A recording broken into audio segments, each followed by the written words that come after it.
अंग्रेज़न बहू और बेचारी भोली सास। माधवी अपने पति रमेश और अपने बेटे अजय के साथ रहा करती थी।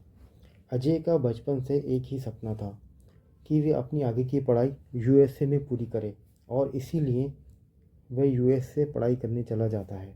3 साल बाद जब वह अपनी पढ़ाई पूरी कर वापस आता है तो अपने बेटे के आने की खुशी में माधवी उसके आने की खुशी में कई तरह के पकवान पकाती है। जब दरवाजे की डोर पर बजती है तो माधवी अपने पति रमेश से कहती है, लगता है मेरा अजय आ गया है। आप यहीं बैठना, मैं दरवाजा खोलती हूँ। माधवी जल्दी से जाकर दरवाज़ा खोलती है तो दरवाजे पर दिखती अजय के साथ एक लड़की खड़ी होती है।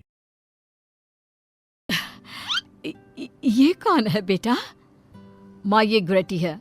हम दोनों यूएसए में साथ ही पढ़ते थे और अब ग्रेटी इस घर की बहू है। क्या बहू?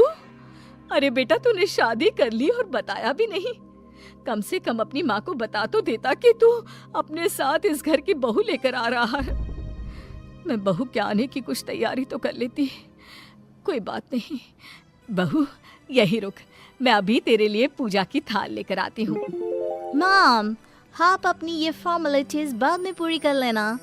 I'm so tired right now. आजा डार्लिंग, अपना रूम कहाँ है? कोई बात नहीं बहू, तुम पहले आराम कर लो, तब तक मैं तुम्हारे लिए चाय बना कर लाती हूँ। ग्रेटी अपनी सास के किसी बात का जवाब नहीं देती है और अपने रूम में जाकर सो जाती है। कुछ देर बाद माधवी अपने बहू बेटे के लिए चाय नाश्ता बनाकर लेकर आती है, जहाँ ग्रेटी अपनी सास से कहती है, हाँ चाय, आ चाय। क्या हुआ ग्रेटी? अपनी मॉम को बोलो कि अब ये जब भी हमारे कमरे में आए तो नॉक करके आए। आपसे मैं ऐसा ही करूंगी बहू।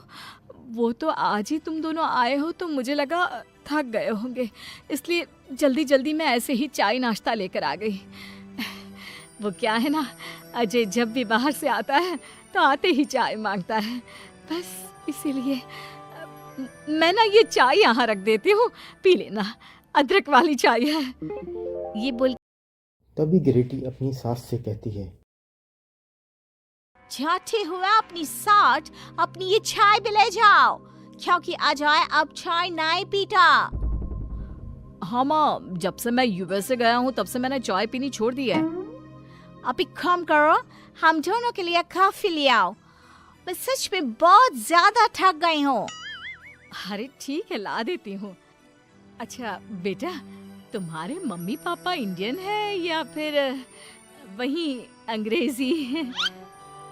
मेरे मम्मी पापा इंडियन हैं, पर मैं शुरू से यूएसए में रही हूँ, इसलिए मैं खुद को अंग्रेज़न मानती हूँ। वैसे अब जल्दी से जाकर मेरे लिए कॉफी लेकर आओ और मेरे बारे में इतना ज्यादा इंक्वायरी करने का जरूरत नहीं है। अरे हाँ हाँ, अभी लाती हूँ।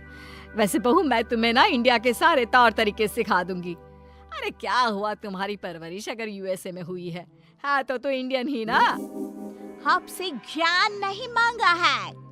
अब कुछ देर के लिए हम दोनों को अकेला छोड़ दो प्लीज, हाथ छोड़ता है।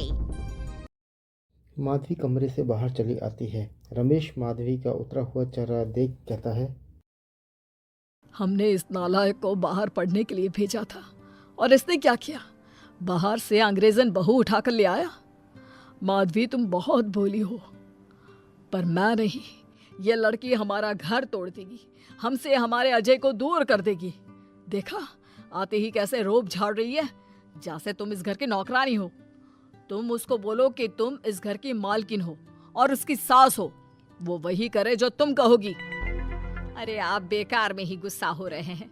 बहू यूएसए की है, यहाँ नई नई आई है, उसको यहाँ के तौर तरीके नहीं पता, और वो मुझे अपनी माँ मानती है, तभी तो अपने नखरे दिखा रही है। वैसे भी ना बहू बेटी दोनों बराबर ही होती हैं। माधवी, कौन सी बेटी अपनी माँ से ऐसे बात करती है जैसे तुम्हारी बहू कर रही है? मैं बस तुम्हारे कहने पर चुप हूँ, वरना मैं अपने बहू बेटों को आज ही घर से निकाल देता। ये कहकर रमेश वहाँ से चला जाता है। ऐसे ही कुछ दिन बीत जाते हैं और ग्रेटी अपनी बेचारी भोली भाली सास को अत्याचार करती रहती है और अपना सारा काम अपनी सास से करवाती है। और उसी को भला बुरा सुनाती है। और ऐसी एक दिन माधवी कपड़े धोती होती है तो ग्रेटी माधवी को सताने के लिए अपने सारे कपड़े माधवी को दे दे। मम्स, ये मेरे कुछ कपड़े हैं, जरा इन्हें भी धो दो। इतना बोलकर ग्रेटी तैयार होकर घर से जाने लगती है। तभी माधवी ग्रेटी से कहती बहू, है, आज तुम्हारे ससुर के दोस्त के घर में एक छोटी सी पार्टी है। उन्होंने सह परिवार बुलाया है। मैं चाहती हूँ कि तुम और अजय भी आज हमारे साथ वहाँ चलो, और आज ना साड़ी पहनना। मॉम, अभी मैं क्लब जा रही हूँ। रात को मुझे टाइम मिलेगा तो आपके साथ चली जाऊंगी, पर सारी बारी नहीं पहनूंगी। ये कहकर ग्रेटी वहाँ से बाहर चली जाती है। शाम हो जाती है। सब ग्रेटी के घर आने का इंतज़ार करते हैं और इस वजह से कोई पार्टी में नहीं जा पाता। इंतज़ार करते करते रात के 12 बज जाते हैं। 12 बजे रात को ग्रेटी नशे की हालत में ज़ख्मी घर आती है। अपने बहू के सर और हाथ पर चोट देख कर माधवी घबरा जाती है और जल्दी से फर्स्ट एड बॉक्स लेके आती है और एक माँ की तरह उसके सर पर पट्टी बांधती है और प्यार करती है। तुझे चोट कैसे लग गई बेटा? मैं घर आ रही थी, एक बाइक वाले से मेरी टक्कर हो गई। कोई बात नहीं बेटा, कल सुबह होते ही तुझे अपने फैमिली डॉक्टर के पास ले जाऊंगी। अच्छा, अब तू ना आराम कर, मैं तेरे लिए अभी हल्दी वाला दूध लेकर आती हूँ। माधवी, मैंने तुम्हें पहले ही समझाया था, ये अंग्रेजन हमारे घर के लिए ठीक नहीं है, पर तुमने मेरी एक नहीं मानी। अब देख लो, आज इस अंग्रेजन बहू की वजह से सारे मोहल्ले में हमारी नाक कट गई है।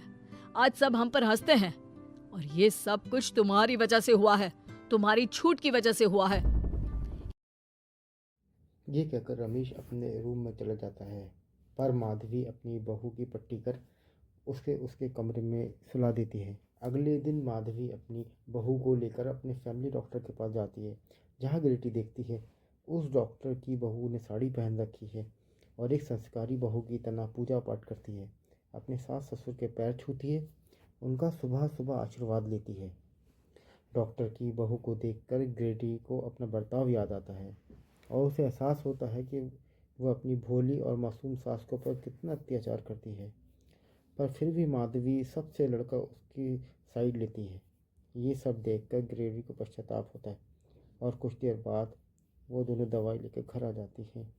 जब माधवी ग्रेटी को दवाई खिलाती है तो मुझे माफ कर दीजिए, मैंने कभी भी आपके प्यार को नहीं समझा, आप पर इतना अत्याचार किया, आपकी बेइज्जती की, आपसे घर का सारा काम करवाया। आपने मुझे कितनी छूट दी, पर फिर भी मैं आपके साथ इतना बुरा करती थी। और आज जब मैं नशे की हालत में चोट खाकर घर आई तो भी आपने मुझसे कोई सवाल नहीं किया, उल्टा आपने मेरा साथ दिया, मेरी सेवा की।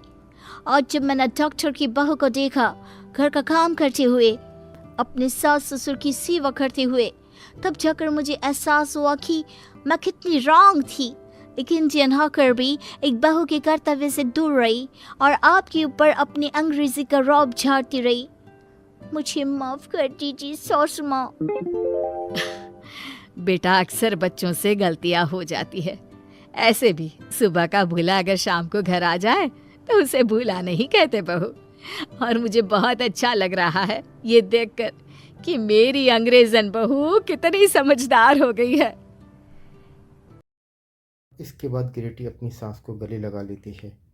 वह सारा घर का काम करती है, एक संस्कारी बहू की तरह रहती है। वह अपनी सास को कभी भी शिकायत का मौका नहीं देती है और दोनों साथ में हंसी खुशी रहने लगते हैं। अपने सास ससुर की बहुत